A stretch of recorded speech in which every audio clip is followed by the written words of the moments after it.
Bonjour et bienvenue sur l'Expression Topcom, le portail de la communication et du management. L'un vante à un ami les qualités de sa dernière trouvaille. Il parle de sécurité, confort, fiabilité, vision panoramique. Donc l'autre croit que son pote lui parle de sa nouvelle voiture et il aimerait bien l'essayer. C'est une fausse piste. La nouvelle s'appelle Brisac et c'est une cheminée encastrée. C'est le scénario de la dernière campagne Brisac imaginé par l'agence Bug.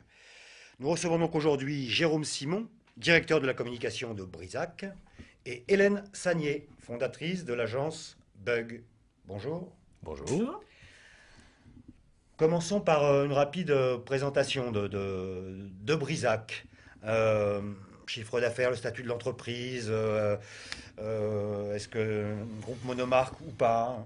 Alors, faisons court effectivement, parce que c'est une longue histoire, on vient de fêter les 50 ans, donc il y aurait à raconter. Créé par René Brisac en 1961, premier distributeur de cheminées sous enseigne en 71, donc premier réseau de distribution. Une longue histoire autour de M. René Brisac qui vend son entreprise dans les années 90, un fonds d'investissement qui la revend au propriétaire actuel début 2004. Et donc aujourd'hui elle est dirigée par un actionnaire unique qui s'appelle Thierry Rousseau. Le chiffre d'affaires est aujourd'hui d'une trentaine de millions pour la partie enseigne, un petit peu plus si on rajoute l'export et puis les grands comptes. Et il représente 145 magasins qui sont des concessions exclusives, indépendantes mais exclusives à la marque Brisac. D'accord. Et donc, en dehors de l'export, on le trouve Brisac que chez Brisac. Que chez Brisac, que dans des D'accord. concessions Brisac, on a des contrats d'exclusivité réciproque. Nous ne vendons que chez eux, ils ne vendent que des produits à nous. D'accord. Donc, le nouveau film. D'abord, est-ce que c'est une première en télé ou bien est-ce que Ah bah non, non, non, non, non, non. L'histoire de Brisac à la télévision est monumentale, puisque pendant plus de 15 ans, à l'époque de René Brisac, il y a eu la grande campagne sur la 7e chaîne, qui ont été les campagnes les plus célèbres dans le domaine de la cheminée. La 7e chaîne Brisac, qui a duré jusqu'à la fin des années 90, quand René Brisac a vendu son entreprise. Ensuite, il n'y a rien eu pendant une longue période. Et puis là, depuis que Thierry Rousseau a repris, reconstruction complète de l'entreprise, sa distribution, ses marques, ses gammes. Et il était temps, pour préparer et fêter le cinquantenaire, il était temps que nous retournions dans les grands médias, et notamment la télévision, et qu'on fasse appel à une agence pour nous accompagner. Oui. Donc, il y a une bonne dizaine d'années Oui, d'absence. une quinzaine même, Ouais. une quinzaine d'années d'absence. D'accord. Au demeurant, on l'a encore vérifié très récemment avec les résultats de la campagne dont on pourra parler, enfin surtout Hélène. La notoriété, l'image reste au top dans le marché de la cheminée et du poêle, puisqu'on est au-dessus de tout le monde. Et on va renforcer cette position avec les 2, 3 et 4 années qui viennent pour poursuivre cette campagne. D'accord. La période, donc la campagne en télé, c'était mi-septembre, mi-octobre, hein. Est-ce que c'est lié à une saisonnalité d'achat? Oui, oui, oui. On n'est pas dispendieux, donc on pourrait communiquer toute l'année. Au demeurant, on vole au secours de la victoire, hein. Le gros de la consommation, enfin de l'achat des cheminées et des poêles, puisque Brisac c'est aussi une gamme de poêles, c'est de septembre à janvier. Voilà, le pic est en octobre. Et fort heureusement, cette année, nous avons fait cette campagne qui, au-delà de ses effets sur la marque, l'image, la notoriété, a soutenu l'activité commerciale avec une température qu'on a tous connue jusqu'à mi-octobre, qui n'était pas propice à l'achat et à l'équipement dans le domaine du chauffage. Donc grâce à la campagne, entre autres, on a pu voler au secours de ce début de saison, et aujourd'hui ça se confirme, la fin de saison est excellente. D'accord. Et les motivations d'achat dans ce secteur, est-ce qu'on est dans le domaine du plaisir ou est-ce qu'on est dans le domaine de l'énergie, de l'économie d'énergie et euh, Une révolution en fait, enfin plusieurs révolutions dans le domaine de la cheminée et du poêle. Nous, quand on a repris avec Thierry Rousseau en 2004, on était sur la décoration, et d'ailleurs le claim qu'on avait choisi pour la marque, c'est les décorateurs du foyer.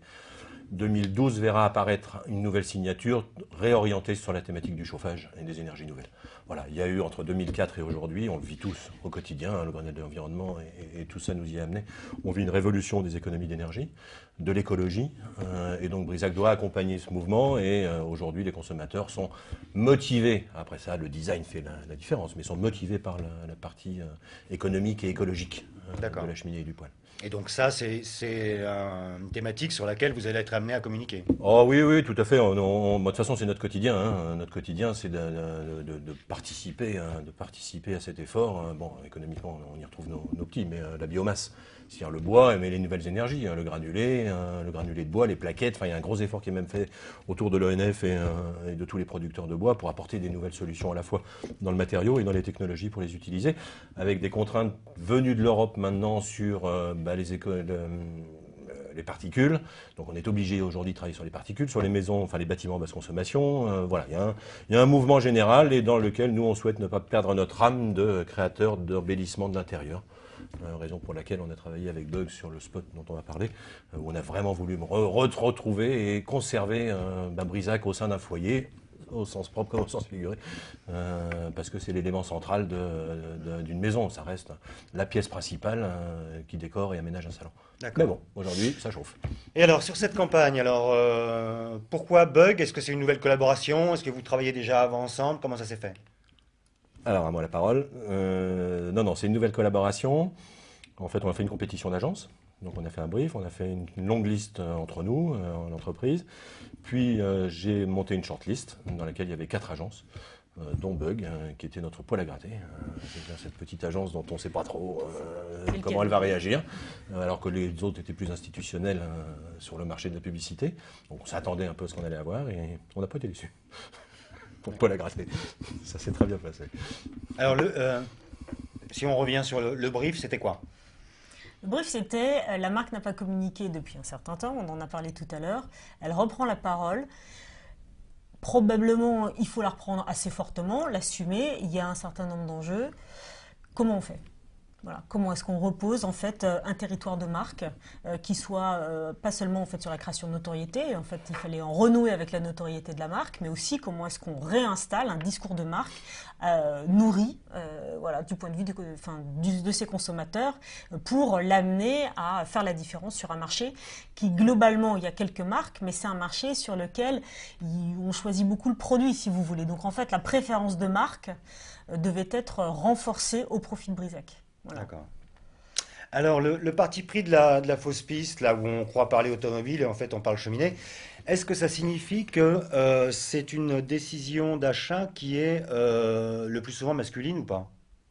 Non, mais ce qu'on voulait montrer, c'est que acheter une cheminée ou un poêle, c'est quand même important. Enfin, ce sont des éléments à la fois de la décoration du foyer, on en a parlé, mais ce sont aussi des éléments de chauffage, ce sont des éléments techniques, il ne faut pas l'oublier.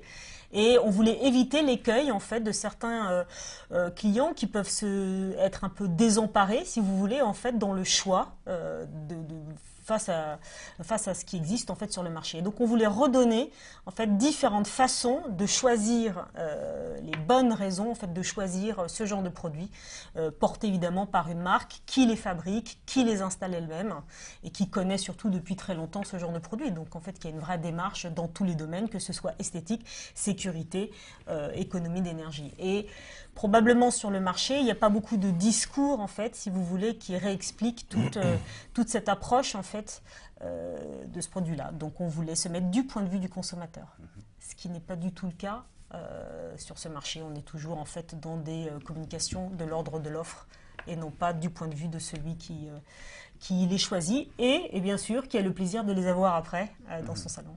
D'accord. Si je reviens sur la distribution, avec 145 points de vente en France, est-ce que c'est satisfaisant pour la couverture du territoire ou bien est-ce que vous développez encore des ouvertures? Ah non, on va développer. L'ambition est à 200 points de vente en 2014. Voilà. Donc là, on a fait, je vous ai dit, en 2004, la reprise par Thierry Rousseau de l'entreprise. Aujourd'hui, il y a une telle réorganisation à tout point de vue chez Brisac que ça nous a beaucoup occupé. On a néanmoins fait quand même une petite croissance. Là, on prend un cabinet spécialisé. Donc là aussi, on s'associe les services de professionnels compétents pour nous aider à faire la croissance. On veut faire 80 magasins, 60 à 80 magasins dans les 2 ans ou 3 ans qui viennent, concessionnaires, soit par la croissance de nos concessionnaires en place, parce que c'est nos meilleurs partenaires pour se développer, soit pour aller chercher de nouveaux investisseurs et entrepreneurs surtout, pour ouvrir des points de vente. Non, on a une couverture, on doit monter à 200. Et c'est une des raisons pour lesquelles d'ailleurs on a choisi Bug et ce territoire publicitaire qu'ils nous ont proposé, c'est que on veut vraiment donner du sens, au moteur et à toute l'importance qu'il y a autour du choix d'une cheminée et d'un poêle. parce que c'est quand même un achat, en dehors du fait qu'il est structurant, décoratif, etc., c'est un achat impliquant.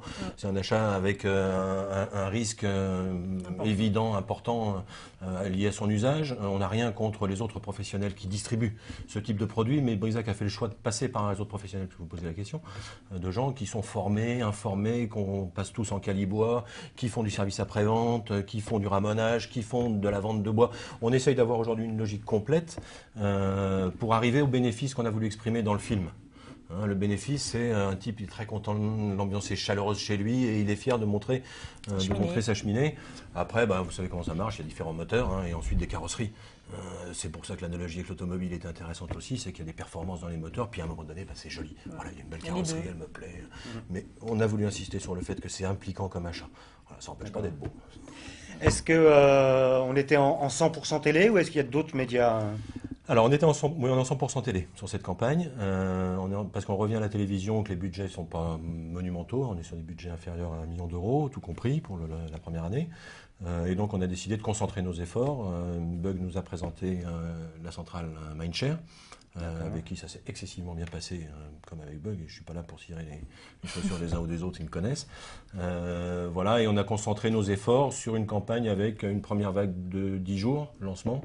Et puis ensuite, on a essayé d'occuper le terrain pendant le lancement de la saison, et on a bien fait avec le temps qu'on a eu en septembre-octobre, sur des blocs week-end. Mono TF1, plus les chaînes de la TLT et quelques CapSat. Ouais. Et donc, média planning, sur quels critères en termes de cible? C'était les cibles en fait qui étaient sensibles, si vous voulez, à ce type de discours, et donc qui étaient plutôt propriétaires de maisons individuelles, en fait. Voilà. Oui, on a un problème qui est un problème de riche. La marque Brisac, qui existe depuis très longtemps, a été très connue par ces grandes campagnes. Donc, ce n'est pas un problème de pure notoriété. Donc, la cible, c'est 25-65 parce que c'est là qu'on consomme. C'est 40-35-65 pour l'achat. Le problème, c'est de redonner du contenu à des gens qui nous ont connus à une époque où une cheminée, c'était une poutre et des linteaux en pierre. Et or, aujourd'hui, c'est complètement différent. On fait du poêle déjà, et puis on est dans un univers qui a complètement évolué. Donc, quand vous dites on fait du poêle, est-ce que c'est nouveau? Oui, depuis 3 ans. Depuis 3 ans, on a abordé le marché du poêle en même temps d'ailleurs qu'il a explosé sur le marché français, en même temps qu'a explosé ce qu'on disait tout à l'heure, la problématique du chauffage alternatif, une alternative au chauffage ou un complément de chauffage par les bioénergies comme la biomasse. D'accord. Voilà. Et donc le poêle est un instrument qui est plus chauffage que décoratif, même si on fait tous des efforts, les designers, pour faire des choses jolies. C'est pour ça qu'il y a eu deux films en fait, donc un sur la cheminée et un peu plus court, un 20 secondes sur la cheminée et un 10 secondes sur le poêle. Voilà, qui ont été conçus dans la même veine, un peu comme l'histoire d'une saga. Dans la création, il y a un personnage un peu emblématique qui s'appelle Rémi, qui est celui qu'on voit à la fin du spot publicitaire, qui finalement tombe un peu amoureux de cette cheminée et qui ne veut plus la quitter. Et pareil pour le poêle, qui tourne autour du poêle parce que particulièrement attiré par ce produit. Voilà. D'accord. Quel usage ou pas web marketing, réseaux sociaux Pas cette année, pour des questions de budget, parce que si on le fait, on le fera bien. Donc ça demande des budgets relativement conséquents pour faire une stratégie qui tienne la route dans ce domaine. D'autant que on était en train de refondre aussi notre site internet, donc remettre tout à plat de ce côté-là. Donc on en a parlé, probablement l'année prochaine. On essaiera d'introduire une première dose de web marketing directement liée à la campagne. Bien évidemment, on est très présent sur le web. On fait tout un tas de choses, mais lié à la campagne, on ne l'a pas fait cette année. D'accord. Voilà, ça viendra avec le temps. Il y a aussi une logique, c'est qu'on commence à travailler les cibles 25-35 qui sont nos clients de demain. Mais si on veut le faire bien, il faut le faire avec des moyens. Voilà. D'accord. Il n'y a pas d'urgence non plus, le marché est porteur. Vous évoquiez tout à l'heure au début l'international. Vous êtes distribué comment à l'international? Alors, l'international, ça a été très puissant il y a une quinzaine d'années, en fait, à l'époque de René Brisac. Puis, en fait, les investisseurs qui ont repris l'entreprise avant Thierry Rousseau ont déshabillé complètement l'entreprise sur l'export. Donc, aujourd'hui, on vivote à l'international. La stratégie consiste à dire qu'on ne sera pas une marque de mass market à l'international. Et on commence à travailler un repositionnement d'un concept de distribution sur le haut de gamme très design, pour une frange de population qui est la même dans tous les pays du monde pour avoir un marketing unique. La personne qui possède une Audi, une Rolex, un canapé Sina, voilà, et qui sont les mêmes dans tous les pays, on va essayer de leur vendre des cheminées, des poêles Brisac. Alors qu'à l'époque, c'était du mass market où on vendait du vertical sur l'ensemble des segments de population. Donc, Et bon, ça implique ça. On commence par où? voilà, aujourd'hui, on a défini 3 zones. Avec 3 pays d'influence majeurs sur les zones. La zone Europe du Nord avec Londres, la zone Europe de l'Est avec Moscou et la zone Europe du Sud avec Istanbul. L'idéal serait pour nous d'ouvrir 3 beaux showrooms dans ces 3 pays-là, sachant que quiconque se promène en Europe du Nord finit par passer à Londres, etc. Pareil pour Moscou, pour toute l'Europe de l'Est, et pareil pour Istanbul avec tout son énorme marché qu'il y a autour. Sachant qu'on existe déjà en Grèce, en Italie, en Espagne, mais c'est pas de l'export. C'est du domestique, du moment qu'il n'y a pas de frontières à passer, c'est pas de l'export. Donc voilà, aujourd'hui on a 3 cibles, c'est d'ouvrir à Londres, à Moscou et à Istanbul, et c'est assez agréable d'aller prospecter. D'accord.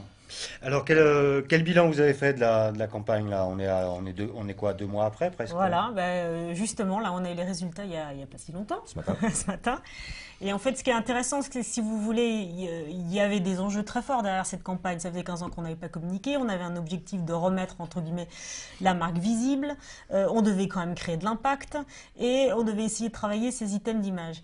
Et ce qui est assez satisfaisant pour le film et pour la collaboration avec l'annonceur, c'est que de voir que ces objectifs ont été tenus. On a fait en moyenne plus 12% en notoriété, plus 12 points. Il y a un certain nombre tout est confirmé, si vous voulez, quelles que soient les cibles. Et puis les items d'image ont tous évolué. Voilà, donc le ressort finalement humoristique a marché. Enfin, c'était quand même encore une fois, c'était un pari, si vous voulez, dans ce secteur-là. C'est vraiment très différent de ce que font les concurrents. Et puis surtout, on a réussi à nourrir la marque, ce qui n'était pas évident. C'était pas une campagne qui était très importante en termes de moyens. Il y avait beaucoup de choses à dire. Voilà, et il y avait 2 formats. Donc, Et alors plus 12 points en notoriété, ça vous emmène où? Ça nous monte en assisté à 72%, donc c'est vous dire qu'on n'était pas parti, pas parti de rien non plus. Surtout, ça nous remet en position numéro 1 par rapport à quelques confrères. Voilà, et puis ça évite aussi de laisser la place libre à d'autres, des grandes marques qu'on connaît, qui communiquent aujourd'hui à la télévision dans la matière du poêle. Voilà, donc on est assez satisfait. Maintenant, j'ai toujours dit au président de la boîte et à toutes les équipes, nous jugerons de l'efficacité de la campagne. Je serais ravi de revenir avec Hélène en 2014. C'est-à-dire qu'une campagne de ce type n'a de sens que si on la gère dans la durée. Donc aujourd'hui, il faut un peu apaiser les frustrations des uns et des autres qui imaginent que si on passe à la télé, on va être connu de tout le monde. Non, il faut 3 à 4 ans. On en a reparlé ce matin avec Mindshare. Et on va mettre 3-4 ans pour le faire et on ne va pas s'arrêter en route. D'accord. Ce qui était intéressant, c'était de voir l'item modernité, qui lui avait quand même significativement augmenté entre avant et après la campagne, ce qui était l'un des, l'un des enjeux. Quoi, si on rentre dans le détail, il y a quelques... C'est des post-tests Ipsos? En fait, on a fait pré-test, post-test, fait par Mindshare, en fait, qu'on leur a demandé de nous faire. Assez complexe, piloté par le directeur marketing, Pascal Brunon. Il y a un item qui est très important, Hélène a raison, c'est que dans le traditionnel, on était très puissant. L'image traditionnelle, la poutre et les cailloux et la pierre. Or aujourd'hui, on a émergé dans le design, on émerge dans le contemporain, on émerge dans la part de rêve associée à tout ça. Donc on est sur le chemin. On s'est embarqué sur le chemin. Ça, c'est un succès. Voilà. Okay. Et puis, je ne cache pas les effets très positifs auprès du réseau, les effets très positifs auprès de l'entreprise. On a quand même beaucoup d'ouvriers qui nous font confiance pour réussir. Donc, une belle campagne. C'est combien de personnes, Brisac? Brisac, c'est 180 personnes. Je disais 30 millions d'euros en chiffre d'affaires entreprise sous enseigne. Mais ce sous enseigne doit peser aujourd'hui 150 à 200 millions d'euros. Le chiffre d'affaires réalisé avec nos produits par nos revendeurs. Donc c'est quand même une entreprise qui pèse et on fait partie des quelques grandes marques sur le marché. On ne veut pas perdre cette position. Oui, quand vous me dites 180 personnes, c'est ça, mais hors distribution. Ah oui. D'accord. De l'entreprise. L'entreprise Brisac, le siège est à Sainte-Maxime, il y a pire. Mais voilà, on a le siège de l'entreprise là-bas, on a du 30 000 m² d'usine, on a un site dans le Gers aussi, sur le sur-mesure. Bon, pour finir, Bug, alors, ça date de quand et ça fait quoi ça date de l'an 2000, bien sûr. Ce qui est C'est vrai en plus? Oui, c'est vrai. Et le nom vient de là? Et le nom, non, pas de là, vient du fait que finalement, c'est une forme de définition de notre métier. La création, c'est toujours une forme de bug, voilà, parce qu'on va chercher des idées ailleurs. On a démarré, pour la petite histoire, à Londres, justement, en 2000, et puis Paris depuis 2003. Nous, ce qui nous intéresse, voilà, c'est d'essayer de prendre les choses parfois par un biais un peu différent, d'être le poil à gratter, comme le disait Jérôme. Et ce qui nous caractérise, c'est que chez nous, les équipes sont totalement décloisonnées. Donc voilà, on fait de la publicité, mais les mêmes créatifs vont faire parfois d'autres types de créations, ce qui renouvelle le regard. Et clients communs entre Londres et Paris ou... Alors, clients communs sont des clients internationaux, oui, des grands groupes internationaux. Oui, absolument. Et souvent, on fait des équipes en fait mixtes entre les deux sur ces clients-là. Quand ils nous choisissent, c'est que justement, on a le côté anglo-saxon, mais on a le côté entre guillemets un peu Europe du Sud aussi avec Paris, et ça les intéresse. Ouais. En termes de chiffres, en marge brute, ça donne quoi? 1 million. Voilà, sur Paris, là, voilà, pour reprendre la collaboration avec. Et en dehors de Brisac, quelques clients Alors, on a majoritairement des grands comptes ou des beaucoup plus petites marques. Dans les deux cas, en fait, ce sont des gens qui sont prêts à prendre des risques. Donc, ça peut être des grosses filiales de Crédit Agricole, ça peut être Suez Environnement, ça peut être Carrefour. Souvent sur des projets d'innovation ou de création, en fait, voilà, de marques ou de relancement de marques. On est assez souvent présent sur ce type de problématique. On travaille aussi sur des internationaux comme les laboratoires Abbott, voilà, ou le groupe Bacardi. Agence indépendante? Absolument. Très bien. Eh bien, je vous remercie. Merci Merci. à vous.